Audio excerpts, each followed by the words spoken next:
The serenity of a quiet suburban morning shattered abruptly, a fracture in the calm that sent ripples through the neighborhood. The sound of sirens pierced the air as law enforcement vehicles arrived at a modest two-story home, their presence heralding a tragedy that would unravel in disturbing layers. From the outside, everything appeared ordinary.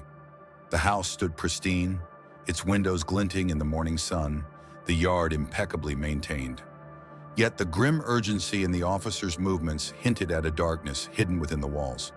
As they entered the property, the silence was deafening, an eerie stillness hanging over the scene.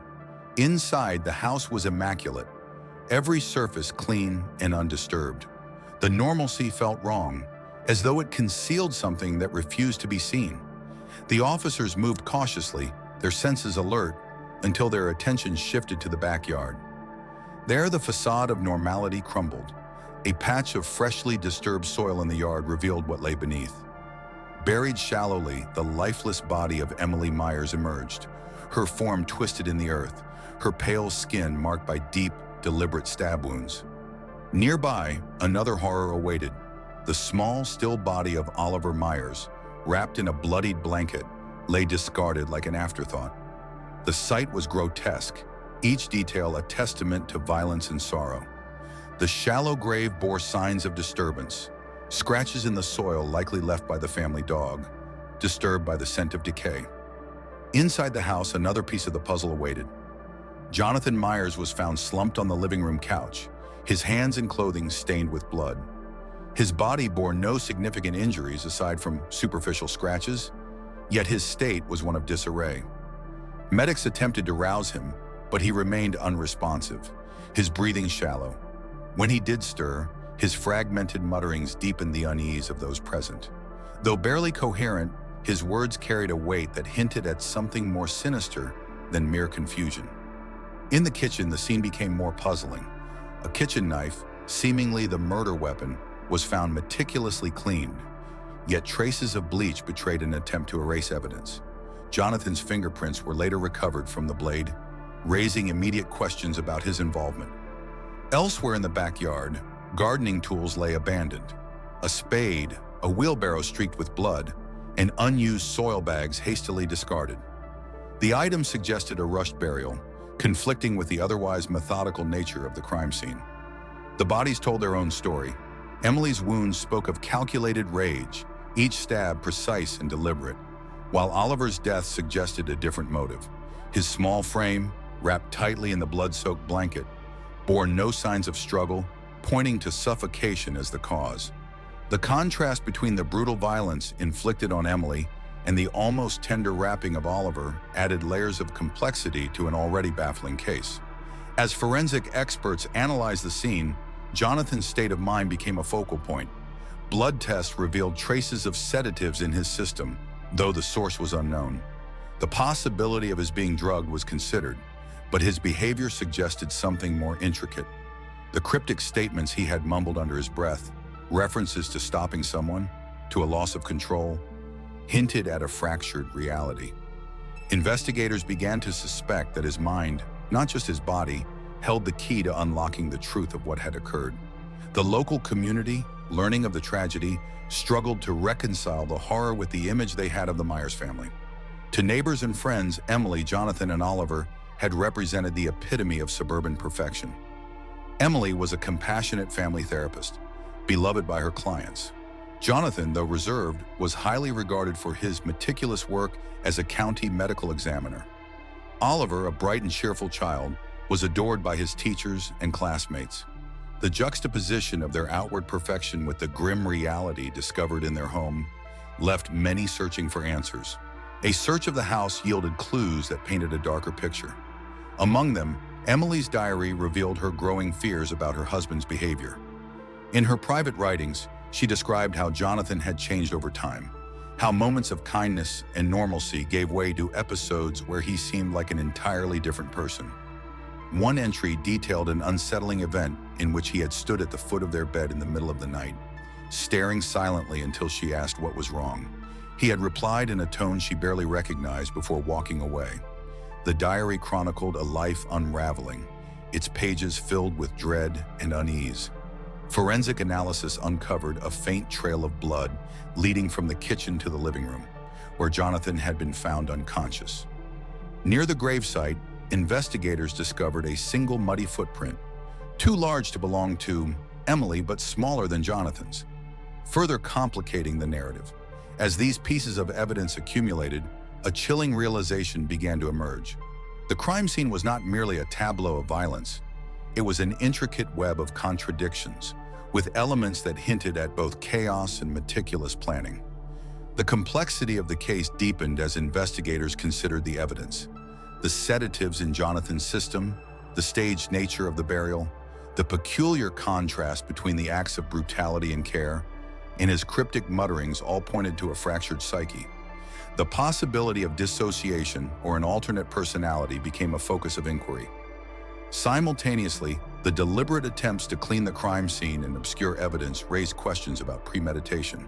The Myers family, once a symbol of suburban stability, now stood as the center of a grim mystery. Jonathan's enigmatic state, Emily's foreboding writings, and the horrifying discovery in the backyard all suggested that this was no ordinary tragedy. As detectives delved deeper, they realized they were uncovering the edges of a much darker narrative, one that blurred the lines between victim and perpetrator, and between reality and the fractured recesses of the human mind. The Myers family, to all outward appearances, had been the picture of perfection. Emily Myers was a respected family therapist, her warmth and kindness drawing praise from clients and friends alike. Jonathan Myers, though more reserved, was known for his precision and dedication as a county medical examiner.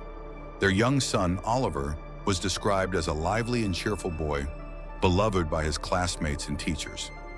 Yet beneath this polished facade, tensions and darkness lurked, slowly eroding the idyllic image the family projected. Emily's diary became a crucial piece of evidence as investigators worked to unravel the events leading to her and Oliver's deaths. Her entries painted a picture of a woman increasingly fearful of her husband. She wrote of Jonathan's unpredictable mood swings, describing moments where his personality seemed to shift entirely. He would sometimes appear detached, his gaze distant, as though lost in another world. At other times, he would become cold and unnervingly intense, his voice and demeanor unrecognizable to her. One particularly chilling entry recounted a night when she awoke to find Jonathan standing motionless at the foot of their bed. He had remained silent for a long moment before muttering something about making everything right and leaving the room. Emily's writing conveyed her growing unease, her words hinting at a struggle to reconcile the man she had married with the stranger she now faced. Jonathan's behavior had also begun to shift at work. Colleagues noted that his meticulous nature had given way to mistakes and moments of apparent distraction. He had been seen muttering to himself during autopsies, his movements jerky and uncoordinated. At times, he seemed to be arguing with someone who wasn't there. Though some attributed these changes to overwork, the pattern aligned with the disturbing portrait emerging from Emily's diary. Surveillance footage from a hardware store provided further insight into the events leading to the murders. In the footage, Jonathan was seen purchasing gardening tools and cleaning supplies late at night, mere hours before the bodies were discovered. When questioned, he expressed genuine confusion, insisting he had no memory of making the purchases. This claim further fueled the theory that he might have been experiencing episodes of dissociation. The family's dynamics also drew scrutiny. Jonathan's father, Stephen Myers, was a retired military officer with a reputation for sternness and control. Relatives described Stephen as a domineering figure who had exerted immense pressure on Jonathan throughout his life. His disdain for Emily was well known, with frequent arguments suggesting a deeper rift within the family. Detectives began to consider the possibility that Stephen's influence might have played a role in the unfolding tragedy. Adding to the complexity was an anonymous tip suggesting Emily might have been involved in an affair. Though investigators found no concrete evidence to substantiate this claim, it introduced the possibility that Jonathan's perception of Emily had been tainted by jealousy or paranoia.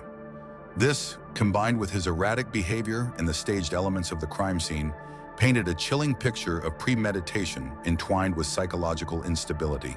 The murders of Emily and Oliver Myers stood out not only for their brutality, but also for the methodical precision that defied expectations of a domestic crime. Emily's body bore multiple stab wounds, each one deliberate, the strikes controlled and calculated. This suggested the killer was in a state of chilling clarity, a detail that investigators found unsettling. In contrast, Oliver's death, though less violent, carried its own disturbing narrative. The blanket tightly wrapped around his body hinted at a twisted form of care, as though the act had been carried out by someone grappling with guilt or remorse. Emily's final diary entries provided key insights into the days leading up to her death. She described a growing sense of dread, noting Jonathan's increasingly erratic behavior and an incident where she discovered a second phone hidden among his belongings. The messages on the phone were cryptic, referencing deadlines and vague warnings about control.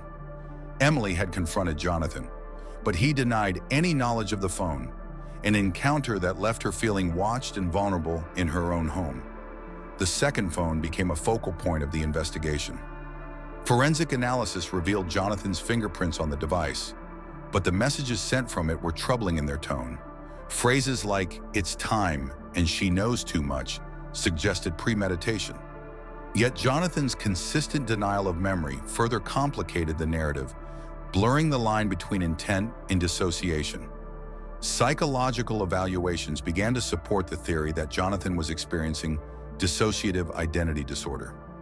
During sessions with forensic psychologists, he described watching the murders unfold as though from a distance, powerless to intervene. He spoke of a shadowy presence within himself, a voice that whispered dark commands and took control when he was at his weakest.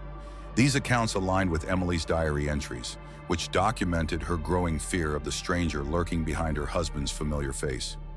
As detectives pieced together the timeline, Stephen Meyer's presence loomed large. Financial records revealed payments made to Derek Watts, a local handyman, in the weeks leading up to the murders. When questioned, Derek admitted to assisting Stephen with odd tasks, but denied any knowledge of the crimes. The timing of these payments and Derek's proximity to the Myers home suggested a deeper involvement, though his role remained unclear. The burner phone messages also pointed to Stephen's potential influence. Linguistic analysis revealed a calculated, commanding tone consistent with his personality. Messages like, "Ensure everything is in place," and "No loose ends," suggested meticulous planning. This evidence, coupled with Emily's diary and Jonathan's fragmented memories, painted a harrowing picture of manipulation, dissociation, and deliberate violence. Forensic evidence further complicated the case. A single boot print, too large for Emily and too small for Jonathan, was discovered near the gravesite. The print did not match any known individuals, leaving detectives to consider the possibility of an unidentified accomplice. This lingering mystery added to the complexity of an already intricate investigation. The emerging narrative was one of a family trapped in a web of psychological dysfunction and manipulation. Jonathan's fractured psyche, Emily's growing fear, and Stephen's overbearing control formed the heart of a tragedy that refused to reveal all its secrets. The question remained, who or what was ultimately responsible for the horrors that had unfolded? The Myers case, already steeped in mystery, grew darker as investigators dug deeper into the relationships and hidden dynamics within the family. The image of the perfect household, once admired by the local community, unraveled to reveal layers of tension and manipulation that spanned years. Each new discovery seemed to offer answers while simultaneously posing new questions, leaving detectives grasping at fragments of a much larger and more disturbing picture. The forensic evidence found at the gravesite took on new significance as analysts re-examined the scene. Alongside the shallow grave and the single mysterious footprint, investigators found faint traces of disturbed soil leading toward a shed at the edge of the property. Inside the shed, a pair of work gloves was discovered, stained with both blood and bleach. The gloves bore DNA from both Emily and Derek Watts, the handyman Stephen Myers had been paying in the weeks leading up to the murders. Derek's involvement became increasingly difficult to deny, though his role remained murky. His claim of being an unwitting accomplice conflicted with the mounting evidence, which suggested a far more active participation. The burner phones continued to yield unsettling insights. Forensic linguists analyzed the tone and language of the messages, identifying distinct patterns that pointed to multiple authors. Some messages bore the hallmarks of Stephen's calculated demeanor, using commanding phrases like, no mistakes, and follow the plan. Others displayed fragmented and desperate language that matched Jonathan's erratic mental state. The duality of the messages reinforced the theory that Jonathan's dissociation had played a critical role in the crime, while also highlighting the manipulative influence of his father. Jonathan's psychological evaluations added further complexity. He spoke in disjointed phrases, often referring to himself in the third person or describing his actions as though they had been carried out by someone else. His descriptions of the night of the murders were fragmented, with flashes of violence interspersed with moments of blank confusion. He recounted standing in the kitchen holding the knife, but claimed he could not recall why he was there or how the weapon had ended up in his hands. His words hinted at a fractured psyche, one struggling to reconcile his memories with the horrors he had witnessed or committed. The relationship between Jonathan and Stephen emerged as a central focus of the investigation. Witness interviews revealed a history of psychological abuse, with Stephen exerting near-total control over his son's life. Relatives described Stephen as a man obsessed with discipline and order, his authoritarian tendencies often clashing with Emily's more compassionate nature. Arguments between Stephen and Emily were frequent, with Stephen accusing her of undermining his authority and weakening Jonathan's resolve. These dynamics painted a picture of a household where tension and resentment simmered beneath the surface, creating fertile ground for tragedy. Emily's diary provided further context for these dynamics. In one entry, dated a week before her death, she described overhearing a heated conversation between Jonathan and Stephen. She had hidden in the hallway as Stephen berated his son, telling him he was a failure and blaming Emily for his perceived inadequacies. Emily noted the fear in Jonathan's voice as he tried to placate his father, writing that she felt an overwhelming sense of dread about what might come next. The financial records linking Stephen to Derek Watts raised additional questions. Derek admitted to receiving payments from Stephen, but maintained that his involvement was limited to odd jobs around the property. Surveillance footage, however, captured Derek purchasing cleaning supplies and duct tape shortly before the murders. When pressed, Derek's explanations faltered, his story shifting under scrutiny. The inconsistencies in his testimony added weight to the theory that he had been more deeply involved in the planning and execution of the crimes than he was willing to admit. Despite these revelations, the lingering mystery of the unidentified footprint near the gravesite continued to haunt investigators. Analysts determined that the print did not match anyone directly connected to the case, raising the possibility of an unknown accomplice or a chance passerby. The ambiguity of this detail added to the growing sense that the full truth of what had transpired might remain just out of reach. As the case progressed, the shadows surrounding the Myers family deepened.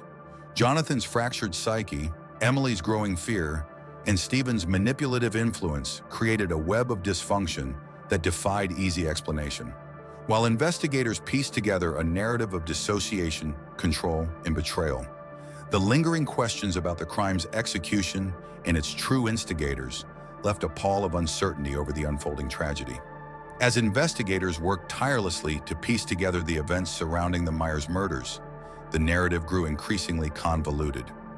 What had initially appeared to be a domestic crime driven by passion and rage now seemed to be the result of a carefully orchestrated sequence of actions guided by manipulation and fractured identities.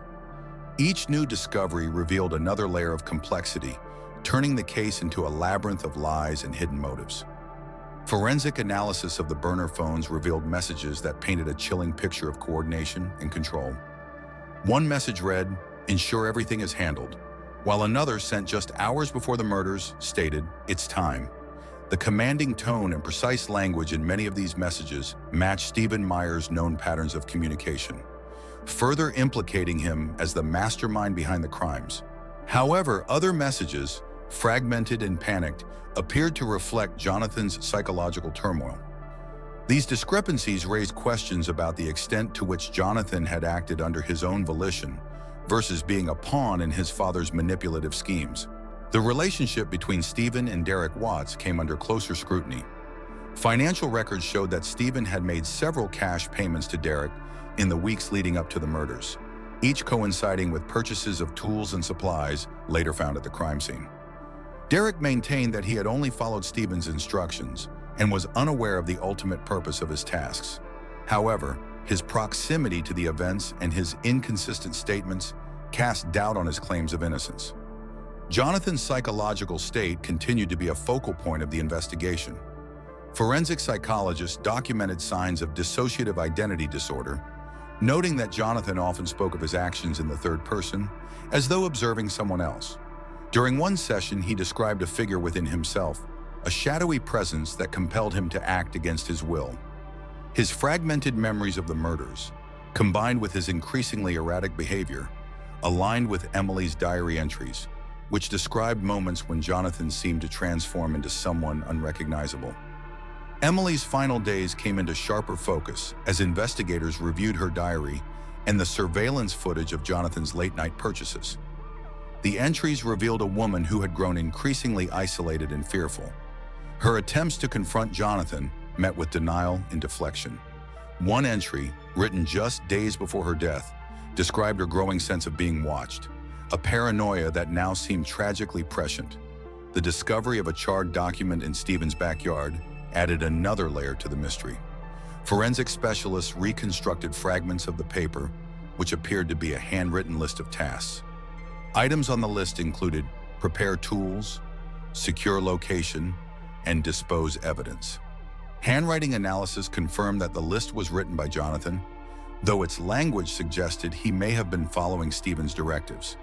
This evidence deepened the suspicion that Stephen had manipulated Jonathan into carrying out the crimes while attempting to obscure his own involvement. The unidentified footprint near the gravesite remained a haunting detail.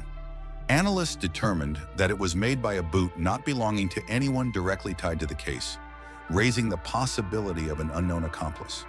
Surveillance footage from a nearby park captured a figure discarding a bag into a trash bin on the night of the murders. But the video quality was too poor for identification.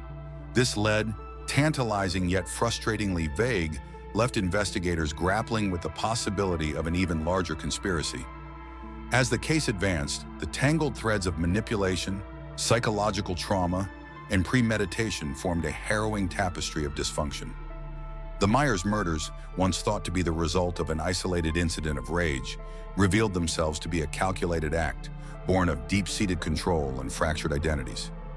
Yet even as the pieces began to fall into place, the full truth remained shrouded in shadows, leaving detectives with the unsettling realization that some questions might never find answers. The Myers investigation reached a critical turning point as detectives unraveled the increasingly complex narrative surrounding the murders. What had initially seemed like a tragic but straightforward case of domestic violence had now grown into a web of psychological manipulation, dissociation, and concealed intentions. Each piece of evidence added another layer of depth, revealing a fractured picture of a family struggling under the weight of hidden turmoil. Forensic evidence from the scene continued to complicate the case. Soil samples from the rental car Jonathan had used matched those at the gravesite, confirming that the vehicle had been involved in transporting the bodies. Inside the car, investigators found traces of blood and bleach, suggesting an attempt to clean up after the crime. However, the deliberate nature of the cleaning conflicted with Jonathan's apparent state of confusion and detachment, raising questions about whether someone else had been involved in staging the scene. The duct tape used to bind the bodies provided another critical clue. Embedded in the adhesive were fibers matching the carpet in the Myers living room, indicating that the crime had initially occurred inside the house before the bodies were moved outside. This finding aligned with forensic experts' analysis of the blood trail leading from the kitchen to the couch where Jonathan had been found. Together, these details painted a chilling sequence of events that suggested a calculated effort to obscure the truth.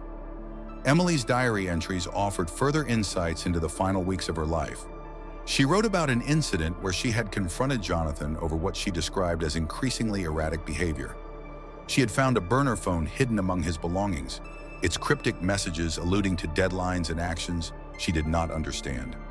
Jonathan had denied any knowledge of the phone, his demeanor shifting between confusion and defensiveness. Emily's fear grew as she described feeling like a stranger in her own home, constantly watched and unable to trust the man she had married. The burner phone became a focal point of the investigation. Forensic analysis confirmed that both Jonathan and Stephen had handled the device, with messages sent from it reflecting two distinct tones. One set of text was precise and authoritative, using phrases like, "Ensure there are no mistakes and follow through tonight."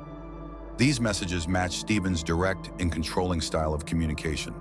The other messages were fragmented and erratic, expressing hesitation and fear, aligning with Jonathan's psychological instability. The duality of the messages underscored the disturbing dynamic between father and son, suggesting that Stephen's influence had driven Jonathan to act under duress or in a dissociative state. Jonathan's psychological evaluations revealed a deeply fractured mind. Forensic psychologists documented his dissociative identity disorder, noting moments where his demeanor and speech patterns shifted abruptly. During one session, Jonathan described the night of the murders as though he had been watching from the outside. He spoke of a shadowy figure, an alternate identity, that had taken control, driving him to actions he could not comprehend. His descriptions were chillingly consistent with Emily's diary entries, which described Jonathan's moments of detachment and transformation.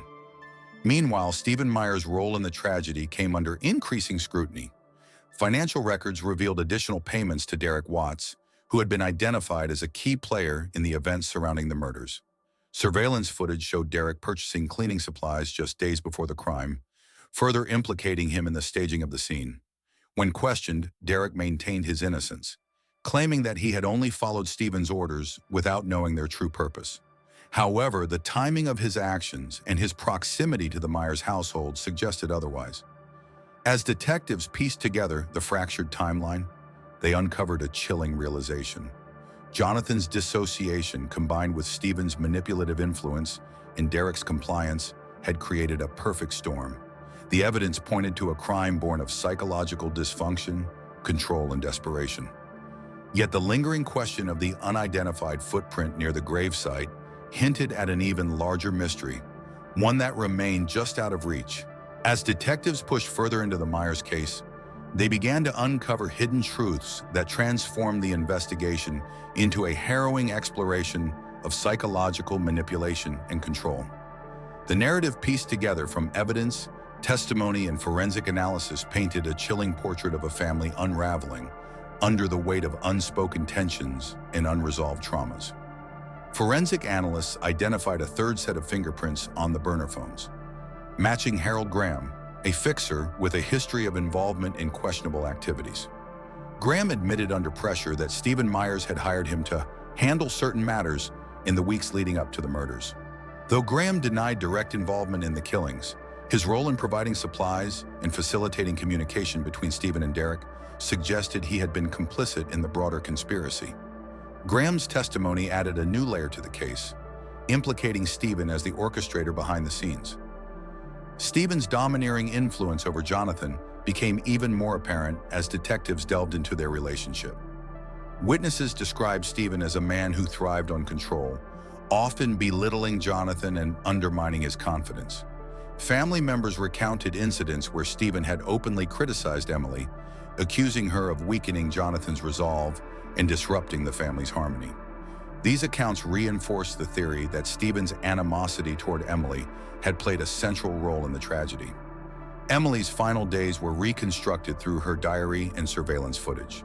She had become increasingly paranoid, documenting her fear of being watched and her suspicion that Stephen was influencing Jonathan. One entry described a confrontation between Stephen and Emily, in which Stephen had warned her to stay out of family matters. Emily had written that she felt trapped, unable to protect herself or her son from the escalating tensions within the household. Jonathan's dissociative identity disorder continued to play a central role in the investigation. His psychological evaluations revealed a mind fractured by years of manipulation and abuse. During one session, he described feeling as though he had been a passenger in his own body during the murders, unable to stop the actions of the shadowy presence he believed resided within him.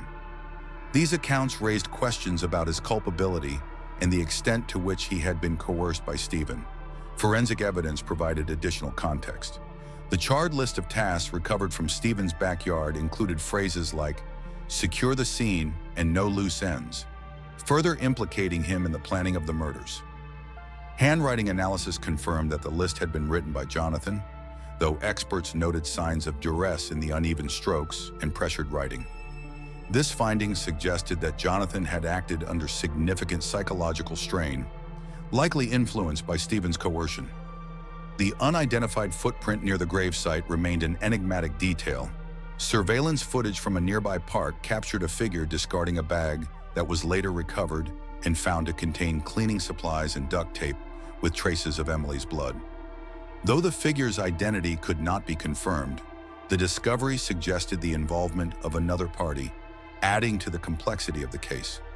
As the investigation drew closer to its conclusion, detectives faced the unsettling reality that not all questions could be answered.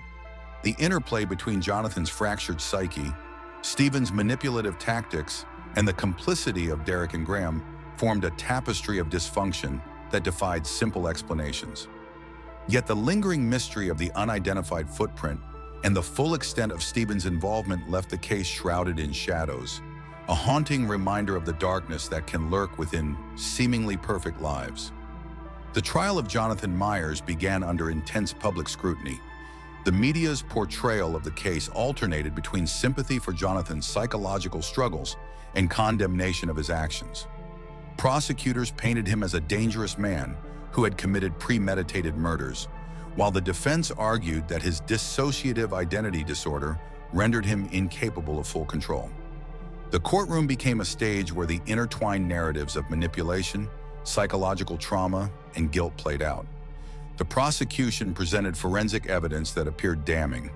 The murder weapon bore Jonathan's fingerprints, and the burner phone messages showed coordination with Stephen Myers and possibly others.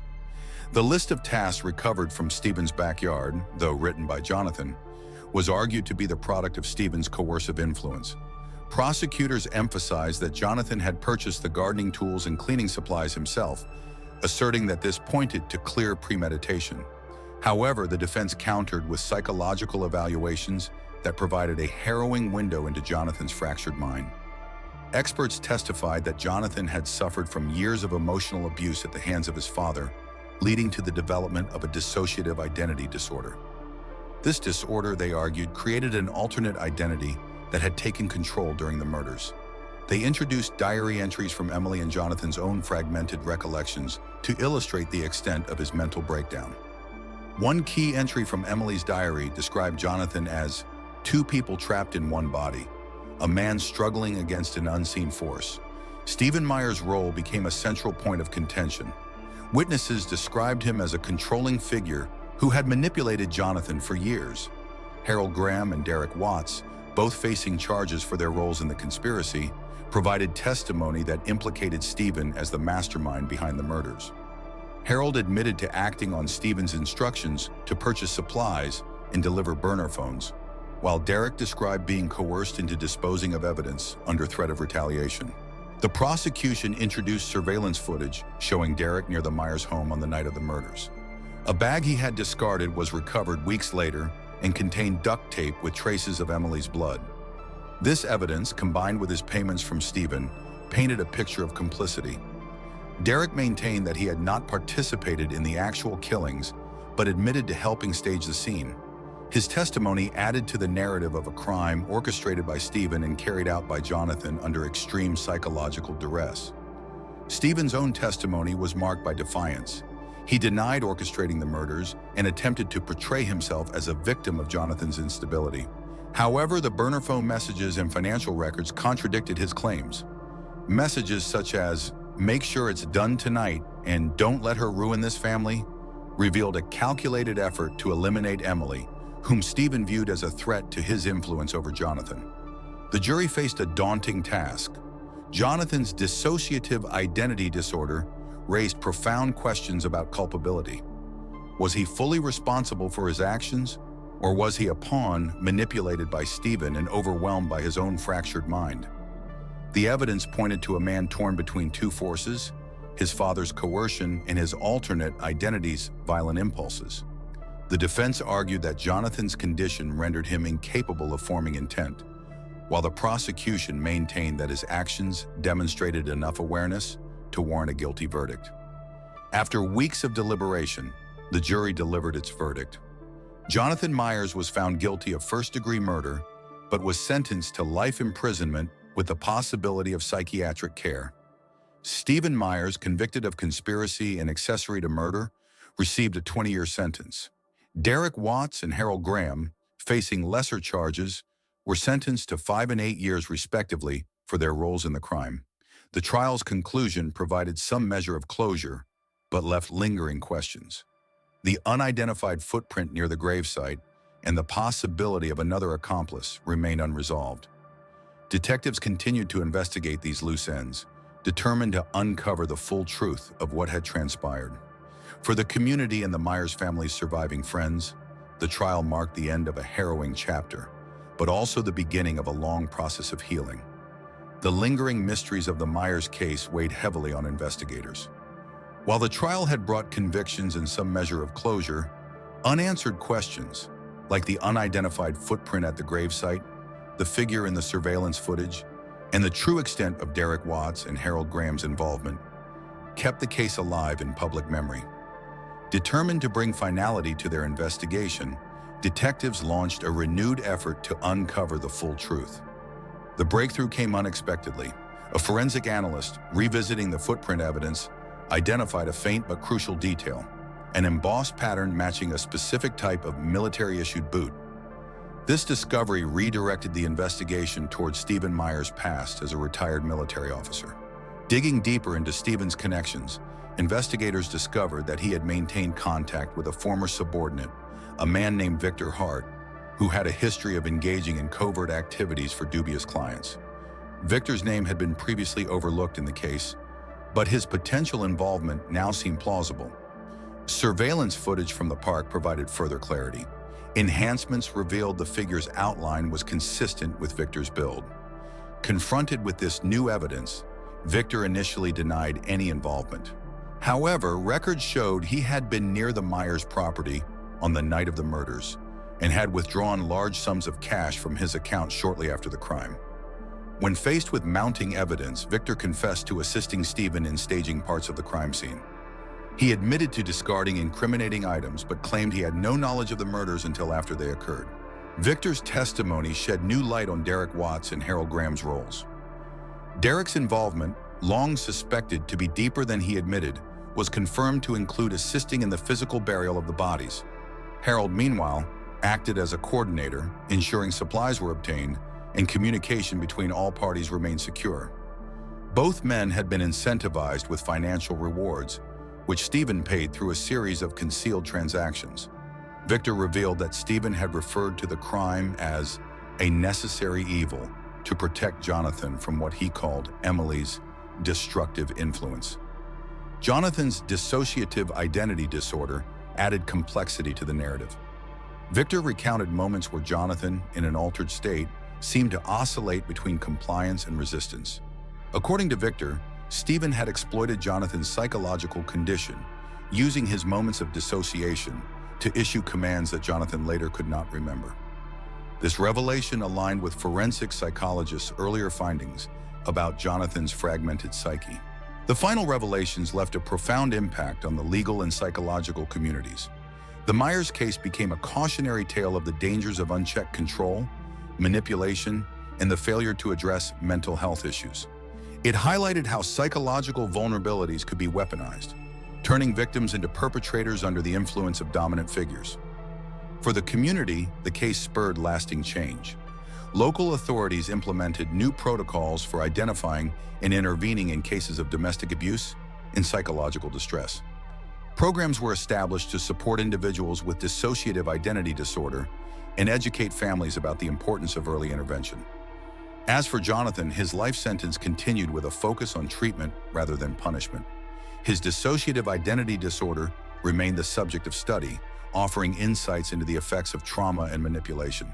Stephen, imprisoned for his role as the mastermind, remained unrepentant, his actions a stark reminder of how power and control can spiral into tragedy. Derek and Harold, having served their sentences, faded into obscurity, their lives forever marked by their complicity. The Myers home, once a beacon of suburban idealism, stood empty, a silent testament to the horrors that had unfolded within its walls. For those who had known the family, the house symbolized the fragility of appearances and the hidden struggles that can fester behind closed doors. The Myers case underscored a poignant lesson: the destructive potential of manipulation and the importance of addressing mental health issues before they escalate. It reminded society that even in the darkest moments, there is an opportunity to learn, grow, and prevent future tragedies. In the end, the case left an indelible mark, not just as a tale of crime and consequence, but as a catalyst for reflection and reform. From its depths of dysfunction emerged a call for empathy, vigilance, and the collective responsibility to support those in need. The Myers tragedy, though deeply painful, became a beacon for change, ensuring that its lessons would endure beyond its sorrowful conclusion. In the aftermath of the Myers tragedy, the case became a powerful catalyst for reflection on the fragility of human psychology and the devastating effects of manipulation. It underscored the critical need for early psychological intervention, highlighting how unresolved mental health issues can spiral into catastrophic outcomes.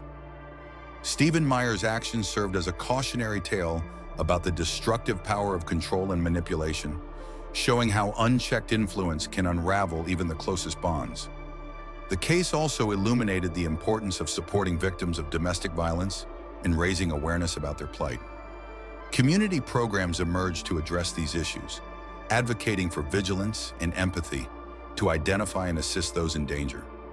Legal debates surrounding Jonathan's dissociative identity disorder opened discussions on the balance between justice and compassion, reminding society of the complexities of accountability when mental illness is involved.